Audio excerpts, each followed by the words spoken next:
लोगों ने साथ तो सबका लिया, लेकिन विकास अपने परिवार का किया, अपने परिवार के लिए किए। परिणाम क्या था? प्रदेश भी और देश भी पिछड़ता गया, गरीबी बढ़ती गई, अराजकता उनके गुंडों के द्वारा बढ़ती गई, न व्यापारी सुरक्षित था, न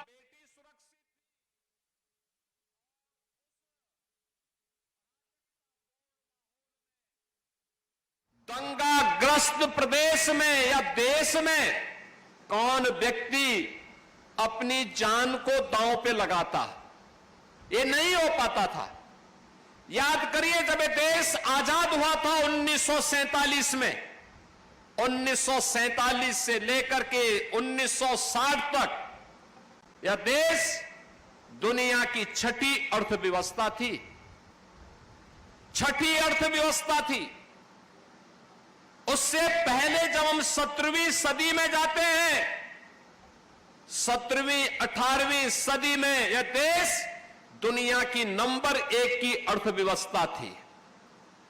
याद करिए, पहले मुगलों ने लूटा, फिर अंग्रेजों ने तबाह किया, और जो कुछ बचा रह गया था वह मुगलों और अंग्रेजों के बाद कांग्रेस ने और समाजवादी पार्टी ने तबाही का नया मंजर पैदा करके देश के सामने और प्रदेश के सामने पहचान का संकट खड़ा कर दिया था।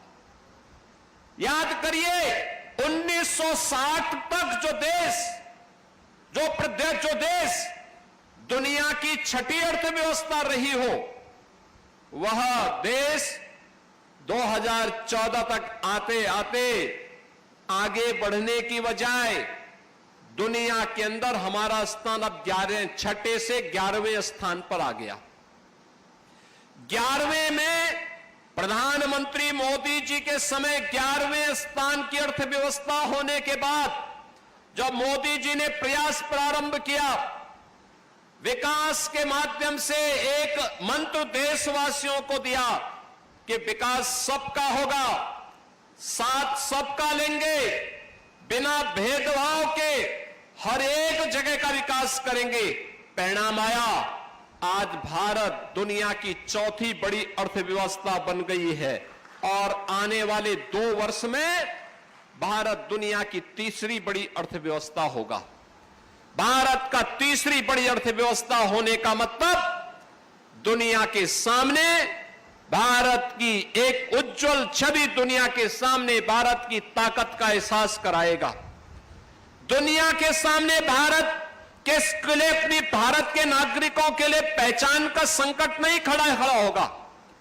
भारत ने अगर इस यात्रा को आगे बढ़ाया है तो उत्तर प्रदेश ने भी अपनी इस यात्रा को प्रधानमंत्री मोदी जी के मार्गदर्शन में सफलतापूर्वक आगे बढ़ाने में मदद की, और उसे आज जिस बात का हकदार उत्तर प्रदेश था, उत्तर प्रदेश को उसकी उस स्थिति तक पहुंचाने के लिए भरपूर प्रयास किया। पिछले 8 वर्ष में डबल इंजन की भारतीय जनता पार्टी की सरकार के प्रयासों का सुपरिणाम है कि प्रदेश, जब हम लोग आए थे 2017 में, यह उत्तर प्रदेश देश के अंदर 7वें स्थान पर गिना जाता था, और आज उत्तर प्रदेश देश के अंदर नंबर 2 की अर्थव्यवस्था बन चुका है। बहनों और भाइयों, ये तब हो पाया जब सुरक्षा का वातावरण था। इन गुंडों के खिलाफ, सत्ता पोषित गुंडों के खिलाफ, पेशेवर माफियाओं के खिलाफ जब कार्रवाई हुई, तो उस कार्रवाई का परिणाम था कि निवेशकों में एक नई आशा की किरण फूटी। उनको लगा कि नहीं, अब हम सुरक्षित हैं।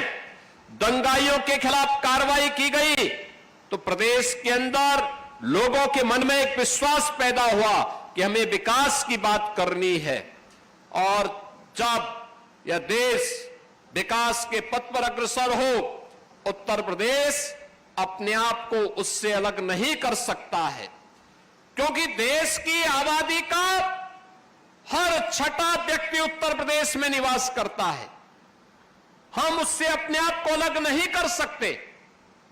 और इस दृष्टि से पिछले 8 साढ़े 8 वर्ष के अंदर जो विकास उत्तर प्रदेश के अंदर हुआ है, आज उसने उत्तर प्रदेश को एक पहचान दी है। उत्तर प्रदेश आज उस दिशा में तेजी के साथ आगे बढ़ा है। आज उसी का परिणाम है कि 17 के पहले जिस प्रदेश में कोई निवेश नहीं आता था, जो निवेश था वो यहां से भाग रहा था, आज वही प्रदेश अपने यहां 45 लाख करोड़ रुपए के निवेश के प्रस्ताव लाने में सफल होता है। अपनी सेक्टोरियल पॉलिसीज के माध्यम से, अपनी शुद्ध नियत के माध्यम से उनमें से अब तक 15 लाख करोड़ रुपए के निवेश के प्रस्ताव को जमीनी धरातल पर उतारने में सफल होता है और उसके माध्यम से 60 लाख नौजवानों के लिए नौकरी के अवसर भी उपलब्ध करवाता है। अनुमान कर लीजिए कि अगर एक श्री सीमेंट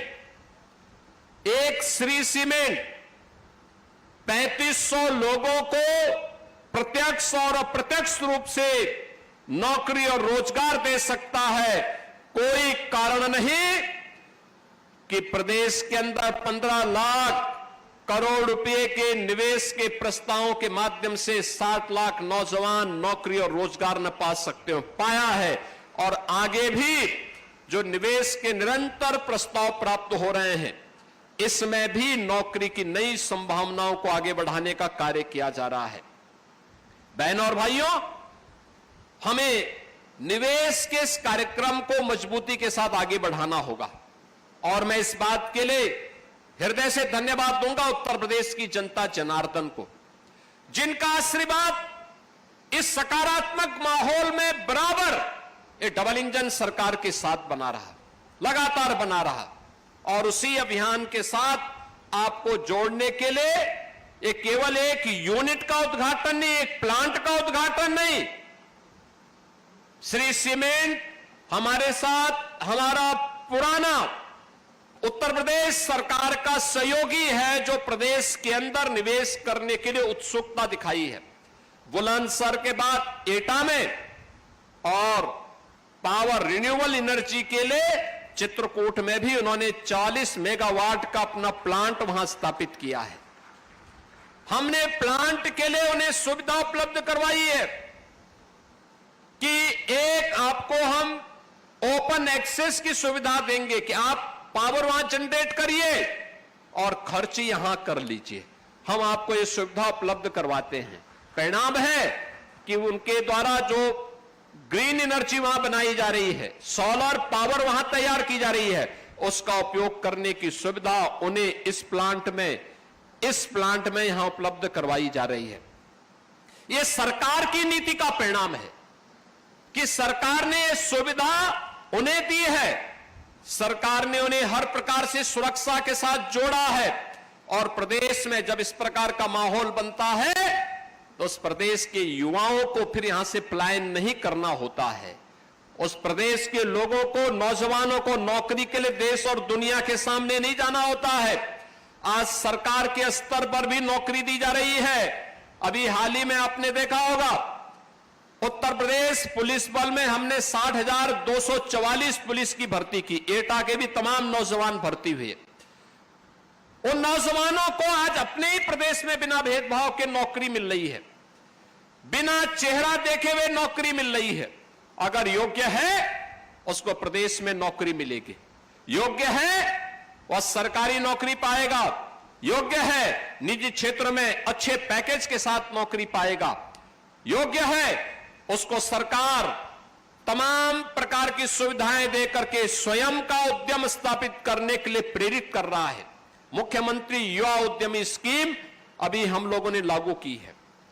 मुख्यमंत्री युवा उद्यमी स्कीम के माध्यम से अब तक उत्तर प्रदेश में जनवरी से लेकर के अब तक 70,000 नौजवानों को हम लोगों ने ब्याज फ्री और गारंटी मुक्त ऋण की सुविधा उपलब्ध दिया है और मार्जिन मनी भी उपलब्ध करवाने का काम किया है, जिसके माध्यम से उनके द्वारा निवेश के कार्यक्रम को, नए उद्यम स्थापित करने की दिशा में वे लोग आगे बढ़े हैं। आज एटा की पहचान जब पावर प्लांट से, नए सीमेंट के प्लांट से और अपनी परंपरागत उद्यम यहां के वन डिस्ट्रिक्ट वन प्रोडक्ट के माध्यम से जलेसर के घुंघरू और घंटे से हो रही है। हर मंदिर में, हर देव स्थान में जब कोई व्यक्ति किसी देव उपासना के लिए कोई घंटी बजाता है, कोई घुंघरू किसी संगीत के महफिल में बजाता है या किसी मंदिर में कोई घंटा बजाता है, तो हर व्यक्ति का स्मरण हो पाता है कि मैं एटा से है और जलेसर से है। जलेसर की पहचान और एटा को एक नई पहचान मिलती है। यानी आपके बगैर देव मंदिर की पूजा भी अधूरी और आपके बगैर किसी संगीत और कला की महफिल भी अधूरी रह जाएगी। और इसलिए बहनों और भाइयों, आज उत्तर प्रदेश की इस यात्रा को प्रधानमंत्री जी ने 2047 में विकसित भारत की बात देशवासियों से कही है। 2047 में विकसित भारत होगा, तो विकसित भारत जब होगा तब उत्तर प्रदेश कैसा होगा, उसके लिए उत्तर प्रदेश को भी विकसित करना होगा। विकसित भारत का विकसित उत्तर प्रदेश, इसके पूरे रोड मैप पर अभी आपने देखा होगा उत्तर प्रदेश के विधानमंडल में, विधानसभा और विधान परिषद में 24 घंटे लगातार बहस चली है। हमने उसके सेक्टर तय किए हैं, उसके थीम तय की है और बहुत शीघ्र हर जनपद में हम उन विद्वानों को भेज रहे हैं जो यहां के युवाओं को अलग अलग सेक्टर के अनुरूप तैयार करके एक विकसित भारत के, विकसित उत्तर प्रदेश के लिए जनता जनार्दन के सुझाव को लेकर के फिर अपनी कार्य योजना को पूरी प्रभावी ढंग से आगे बढ़ाने में मदद करने का आह्वान करेगी। और आज इसी दिशा से मैं यहां पर उपस्थित हुआ हूं। मेरे लिए प्रसन्नता का विषय यह भी है कि श्री सीमेंट केवल एक प्लांट नहीं है सीमेंट का, इसके द्वारा अपने CSR के मद से लोक कल्याण के अनेक कार्यक्रम किए जा रहे हैं और उसमें से एक है भारत के सेना के, अर्धसेना के और उन शहीद परिवारों के लिए जिन परिवारों ने देश की सुरक्षा के लिए अपनी शहादत दी है, उन परिवारों के उत्थान और उनके कल्याण के लिए भी श्री सीमेंट फ्री में सीमेंट उपलब्ध करवाने का काम करता है। अकेले इस यूनिट ने अब तक 183 परिवार को सीमेंट उपलब्ध करवाने का काम किया है। ये चीजें दिखती हैं कि हम केवल व्यवसाय नहीं कर रहे हैं, हम रोजगार भी दे रहे हैं और अपने राष्ट्रीय उत्तरदायित्व का भी निर्वहन कर रहे हैं, जिससे अगर कोई नौजवान देश की सीमाओं की सुरक्षा करते हुए, देश की आंतरिक सुरक्षा करते हुए अगर अपने आप को बलिदान किया है, तो हम उसके परिवार का संबल बनेंगे।